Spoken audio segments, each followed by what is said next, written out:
Welcome to the Startup Grind. I'd like to introduce you to Ben Pickering tonight. Ben grew up in Silicon Valley. He moved to Vancouver in 2009. He has a bachelor's degree in economics and an MBA from Stanford. He's worked at Yahoo and eBay, and he was the CEO at Strata. Most of you know that company here. And currently he's the president and chief operating officer at SoMedia Networks. So let's welcome Ben. Thank you. Awesome. So you grew up in Silicon Valley. Do you think that that had a big part on who you are today and what you're working in? Yeah, without a doubt. So growing up in Silicon Valley was tremendous in terms of just the exposure to technology. I didn't necessarily grow up around a bunch of entrepreneurs. Most of my friends' parents worked at companies like Hewlett-Packard and Intel and kind of big tech companies, but was always surrounded by this environment of technology being the number one thing. So in high school actually I did a summer job, like internship at Apple. This was during the John Scully era, so it wasn't quite the heyday of Apple, but I got to play around with like the Newton tablet that they were developing at the time, and things like that. Just getting exposed to that definitely drove my interest in technology. But it wasn't until later that I decided I wanted to work in startups and that sort of environment. Cool. So being an entrepreneur, that was a conscious choice you made, not really by accident. Yeah. So I think of myself as entrepreneurial, but not necessarily the prototypical entrepreneur. So I definitely view myself as an operator in the business and somebody who, my background being working at a couple of larger companies, as you mentioned, eBay and Yahoo, with the MBA that I have, that's all great management training. And, I think there's two kinds of people that I see. There's the true entrepreneurs who have the big idea and just chase after it. And there's people like me that try to help guide them and kind of grow in an intelligent manner. Sometimes rein that in and sometimes figure out how to channel it. And so that's really how I view myself in terms of the scope of entrepreneurship. But having worked, so I don't know what your question list is, but I'll just go through the. I'll just kind of walk you through my experience and how I ended up, I guess, where I am. So, in my undergraduate time at Stanford was really the beginning of the internet. So, Netscape IPO'd, Google actually launched at Stanford when I was there. Like, we were playing around with that. And, for me, that opened up some interesting opportunities. I was actually going to take a job at Morgan Stanley on Wall Street in New York, and then I had an opportunity to go work in PricewaterhouseCoopers was launching a technology mergers and acquisitions group in their Silicon Valley office. So it was just focused on advising high-tech companies on investments and acquisitions in other tech companies. So for me, I thought this would be great exposure.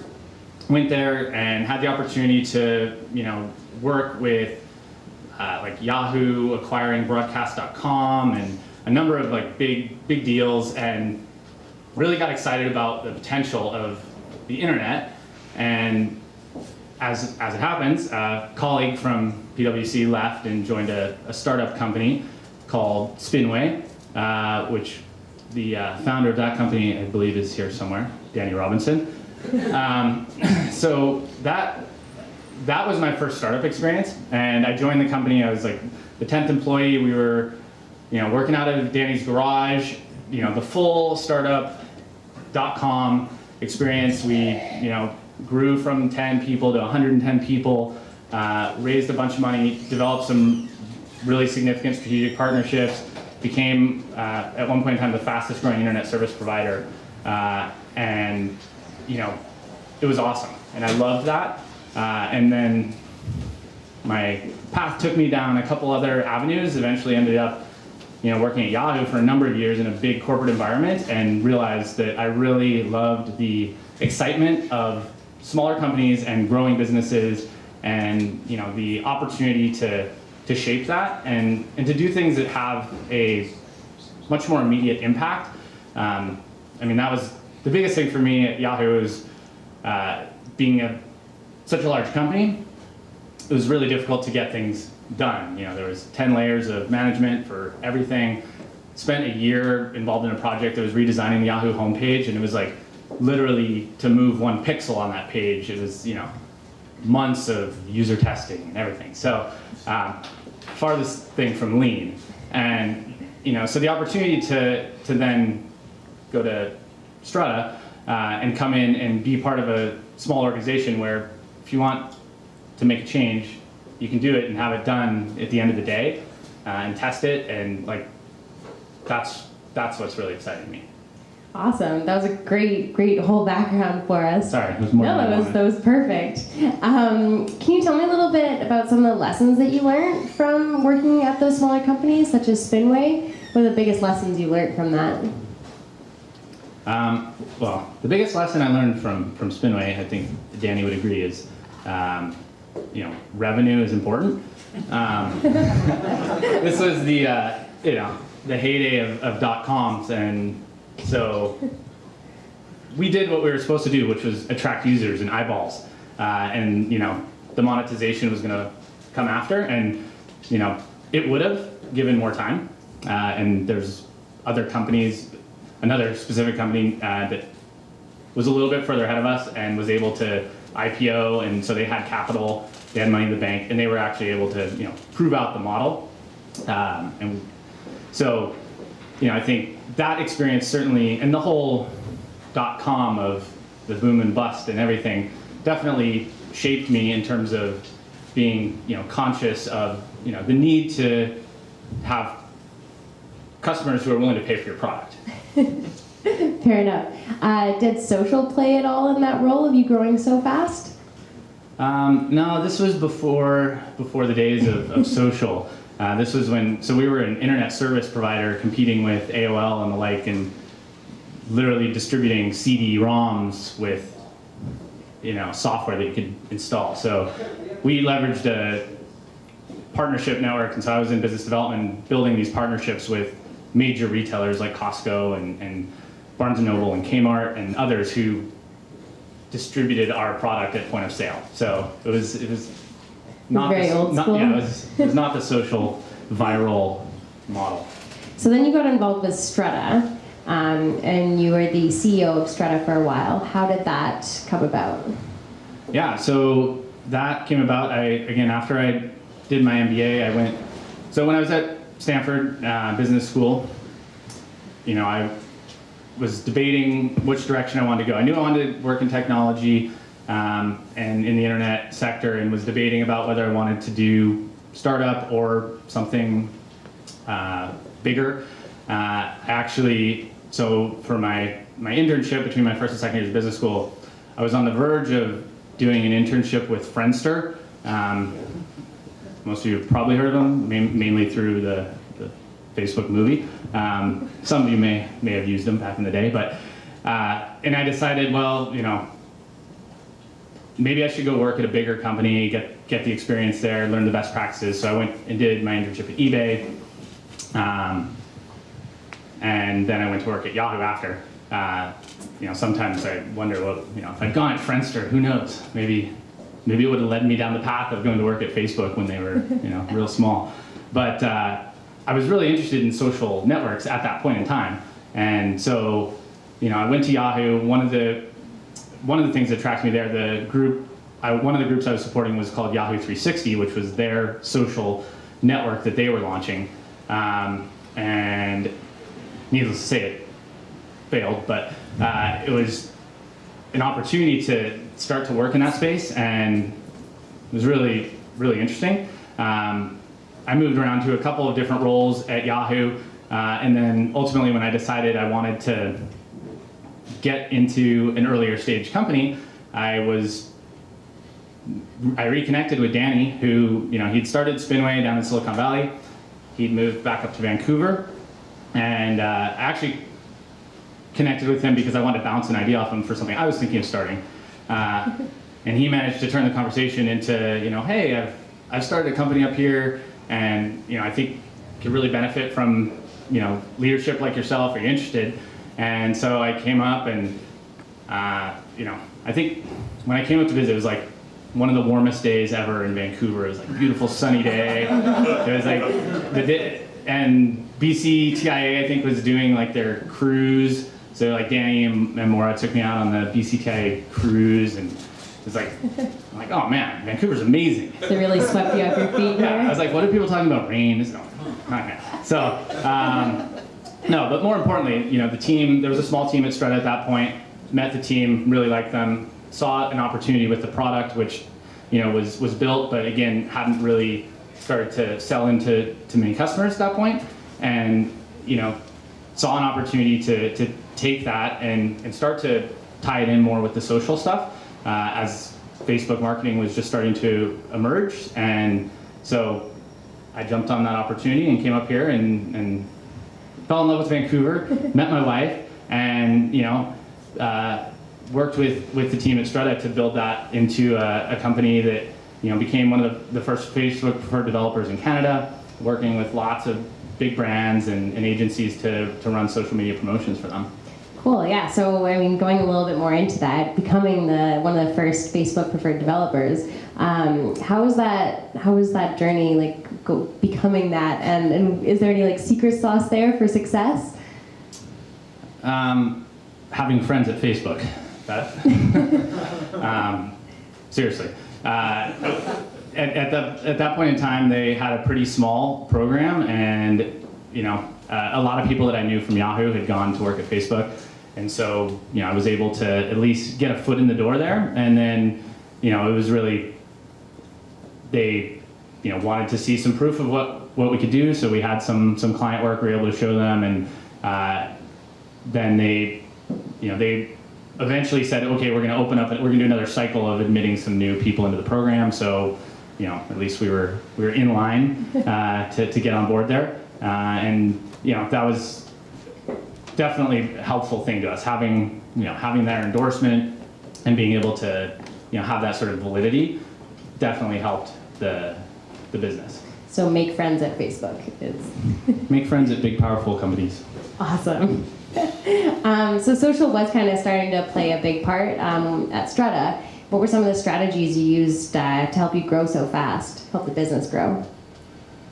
Yeah, our business was, and the company still is, focused on helping brands leverage social media, specifically Facebook, to grow their own business, right? As far as what we did, we used social media and content marketing strategies to try and build our own business. And the company was bootstrapped, so we, our customer growth really came through our efforts around social, around blogging, guest blogging that I was able to do, and speaking, and word of mouth, and all of that. So definitely we saw the results, and were able to, see that can work.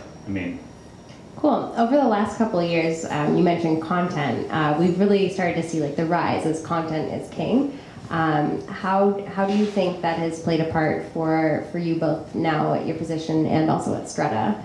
And how do you see it continuing to evolve? Yeah, I think, content marketing and content in general is vital these days. I think the old models of how you sell and how you get somebody through the sales cycle has changed dramatically. Whether that's selling to a consumer or especially in the B2B space, which Strata is really a business like a B2B2C type of play, and at SoMedia it's similar. So people who are out there looking for stuff they want to read about what you're doing. They want to feel like you're a thought leader, to use that expression. That you know what you're doing. And so having the content out there that speaks to that is really essential in helping people get comfortable with your brand and really get further along in that process. So when they're finally talking to a person, you're a lot closer to closing that sale. What about for companies that might not have a big budget for creating content? What advice do you have for them? I mean, I guess that's the beauty of it, or that's why content has become such a popular marketing tool, because it doesn't really cost a lot. It's time. You need people to write it, but the distribution channels now with social and things like that make it so much easier to disseminate the content. And so you don't need to rely on the traditional paid media as much as you used to. And so I think there's plenty of stories out there of smaller companies who've been able to use blogging and use social media to kind of kickstart things and not have to have a big budget to do that. So I mean, like, a lot of companies use Twitter and Facebook and try to reach their customers through social, but still getting new customers for any new venture is challenging. What were some of the strategies that you actually employed through social to get those first new customers? I mean, so I wouldn't say that we use social to get the first customers. I think in general, your first customers are going to be people that or if you're just starting a business, you want to go where the lowest hanging fruit, so to speak. So I think social generally comes in a little bit later, but what we found, I mean, at Strata, when we had customers using social media to help to talk about us, that was one of the biggest things. And so I think that's one of the powers of social media, is being able to leverage that. So it's not just you talking about yourself, but you start to get other people sharing your content, and that's where it becomes really powerful. Awesome. What do you see as being some of the biggest trends for marketing in 2014?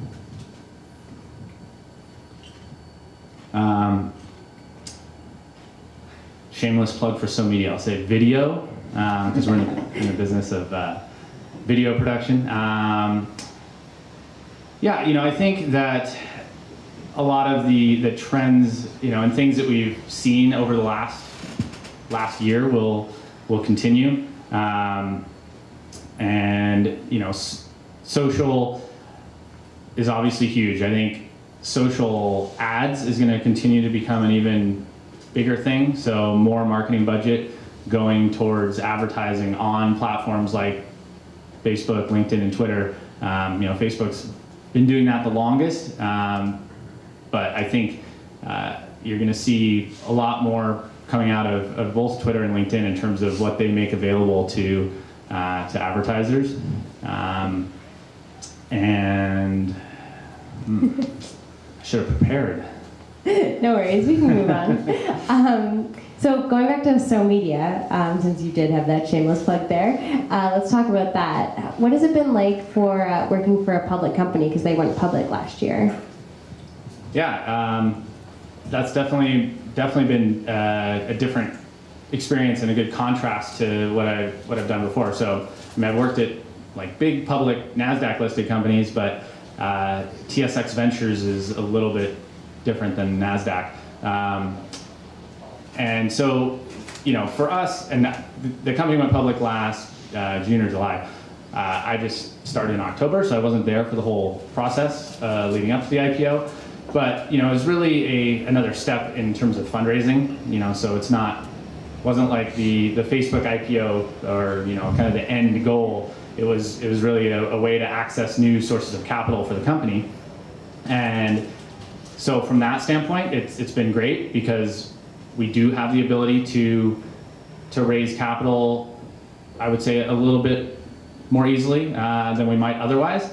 But it also comes with challenges in terms of, there's reporting requirements to the exchange and things that, become a little bit more of a burden on the company than when you're private. So that part has been a learning experience, but overall it's good. Speaking of raising capital, what's your opinion on companies raising capital before achieving revenue? Well, I think a lot of companies need to raise capital before achieving revenue. So, I think my general philosophy is if you have access to the capital, you should go after it. As long as it's on reasonable terms. I think it really depends on the business though, and what you're going after. And if you have a business that requires large scale and you need significant market share, obviously all businesses want significant market share, but there's some that can be grown more organically and kind of taken to a point where you're already profitable or close to profitable and can then raise capital on much favorable terms. eBay is a great example of that. They never needed to raise money, but eventually they got to the point where they're like, okay, we've got a business model, we know it works, but how do we get this thing huge? And so then you take on money. In other cases, there's companies that need a lot more money early on before they're even able to come close to profitability. Facebook being a great example of that. So cool. So for service-based businesses, just wondering what would be one thing you wish you could have told yourself when you were first starting in all of these businesses that you've been involved in? For service-based? I would say don't be in a service-based business. No, dealing with clients in a service-oriented business is challenging, for sure. So if you can build a true SaaS business model that you don't need to be providing hands-on service, yes, do that. But I think one thing I do believe is there's been, I think, some negative feelings about services, and probably because of some of these challenges that come with it, but also because historically, there's been maybe lower valuation placed on a services type of business. A lot of companies then feel like we just need to be a product and we can't do services. But the reality is services can be very lucrative. They can help you fund the development of product. Invoke is a great example of that. It was a services company doing consulting work and then being able to develop in-house technologies like Hootsuite, right? So that model, I think, is something that people need to think about. And then on the other side of it, in the big scale, you look at companies like IBM where most of their revenue comes from services. So I think services get a bit of a bad rap, and I probably contribute to that. But I would say, be strategic about what where your clients are, what they need, and if you can provide services that are going to help them more effectively use your products, or you can use that revenue coming in from services to fund other product development, then I think it's a good thing. Cool. What are some of the challenges you're running into right now, and what strategies are you taking to overcome them?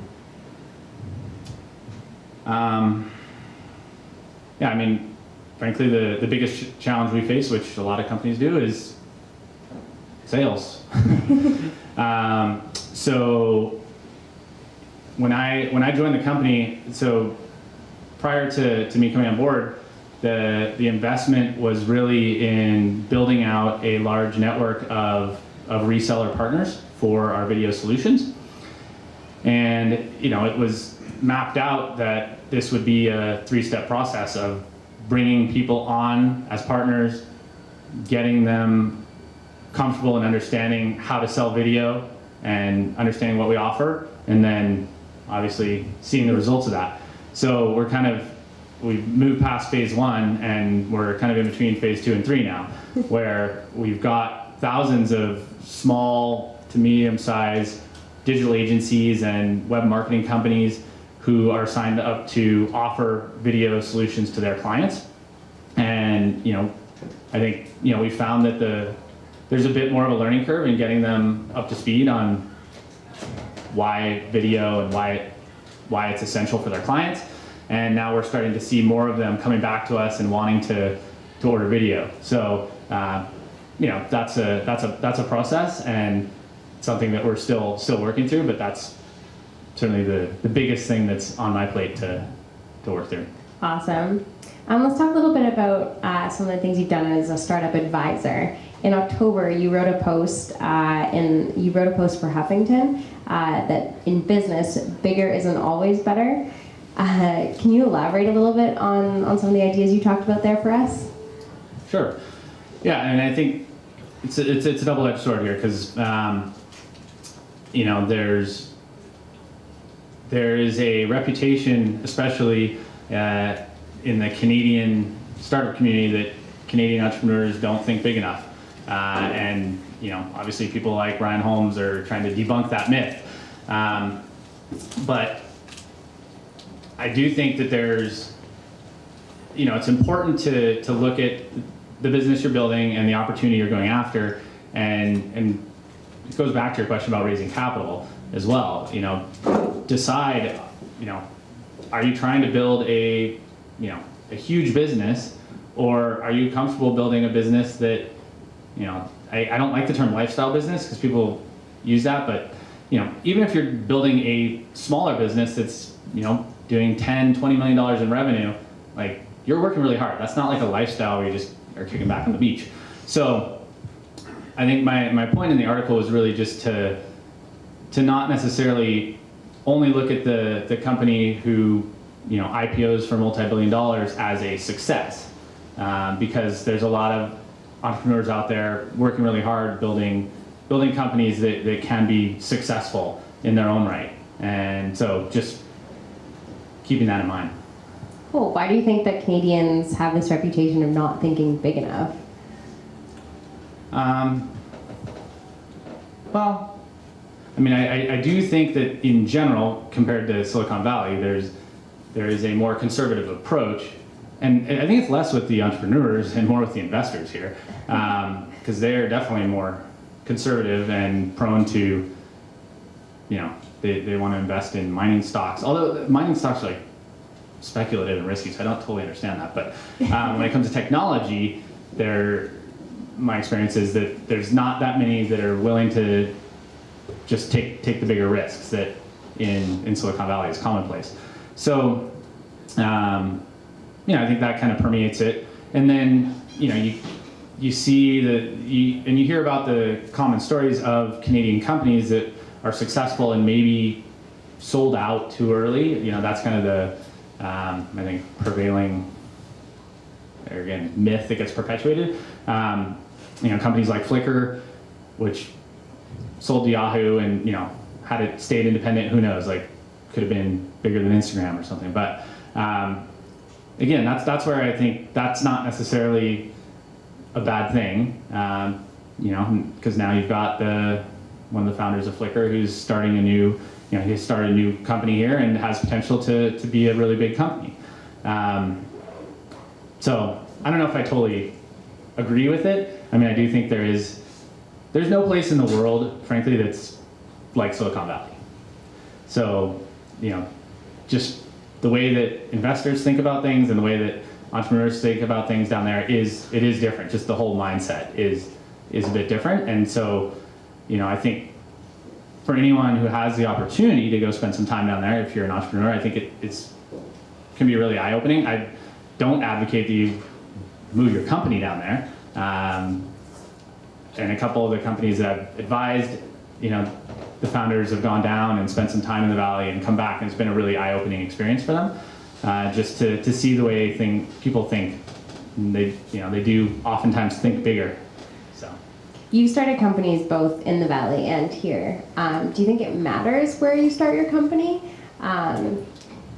compared to the Valley or here? No, I firmly believe that good companies can be founded and succeed anywhere. I think that's been proven now, and it was probably, well, it was definitely different 20 years ago, and you're a company and you're in the computer business, and you want to be close to Intel because they're your supplier. Those sorts of things where location mattered, whereas in the online world it's a lot less important. So I think with the whole growth of the internet, we've now seen that successful companies can come out of anywhere. I think, again, there are certain advantages to being there. I mean, there is a larger pool of capital, there is a larger pool of talent, but it's a more expensive pool of talent, and there's more distraction, frankly. I mean, sometimes being a bit removed from Silicon Valley can be a good thing for a business to focus early on and really focus on building your product, and maybe even having to work a little harder to find those first reference customers and things like that. When you're advising startups, either here or in the Valley, what are some of the bigger challenges or like ones that keep coming up that you found from early stage startups? Raising money. Aside from that. And what's your advice to them? Yeah, I mean, I said somewhat in jest, but I mean, the raising money thing is, the biggest thing that comes up, and advising companies up here, it has come up multiple times about, should we try to raise money in Canada? Should we try to raise money in the US? And so, I think it's a very real thing to consider. Beyond that, though, I think I'd say the biggest thing that comes up is really just around, I'm trying to think, there's kind of a couple things, but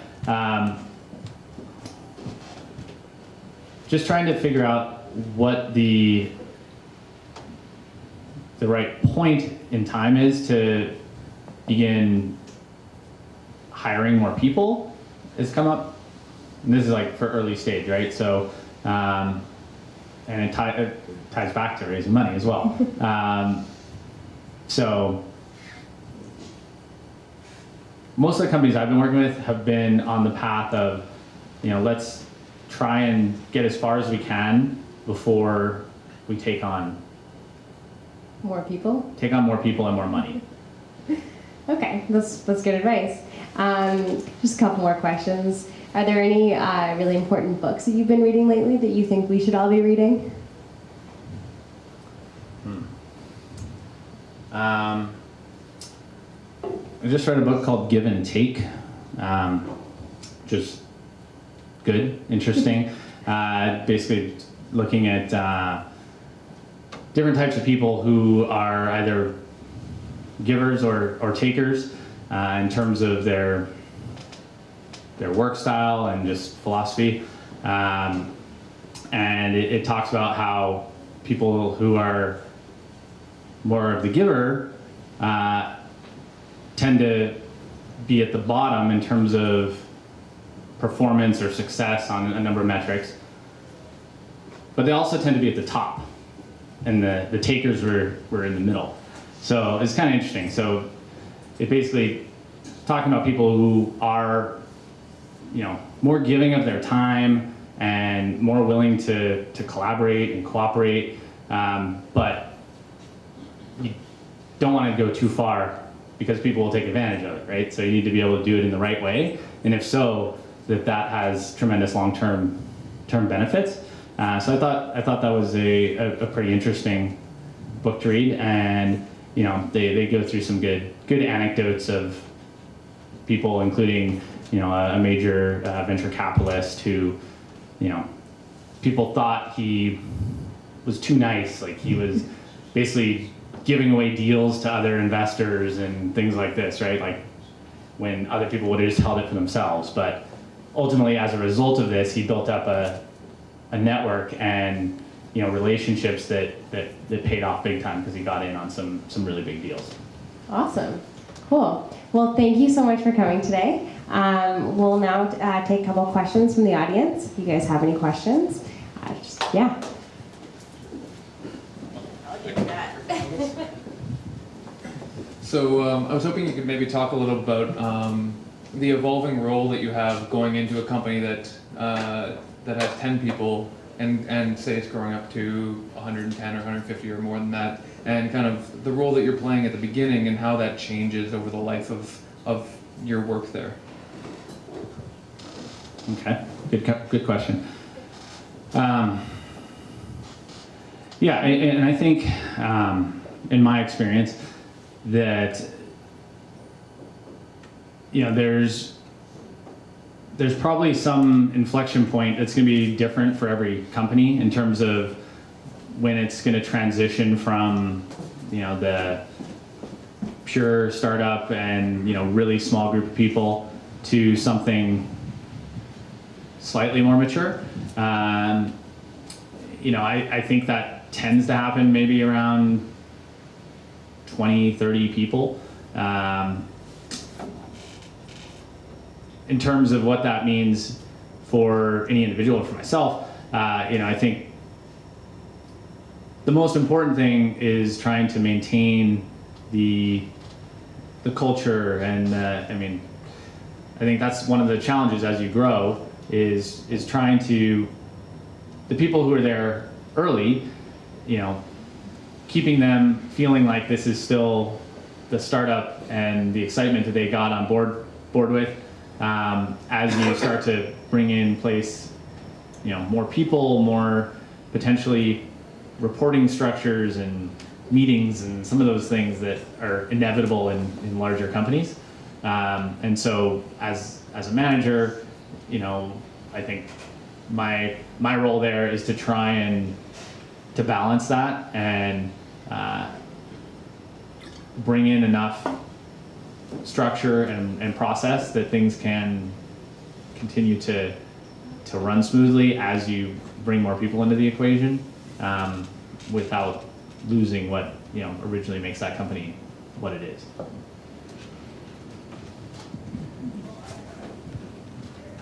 Just a question about getting onto the venture exchange. At what point, I don't know, in terms of revenue or employee count or otherwise, is there certain criteria you'd look for in advising a startup, whether they're ready, whether it makes sense to go to the venture exchange? Yeah, so again, I came into SoMedia after it had gone through the listing process. I think consideration for going on the venture exchange, it's something I would advise thinking long and hard about it, in terms of what are your options for raising capital, and is that what you want to do, just because it does incur costs and additional burden from being there. We went on pretty early, I would say.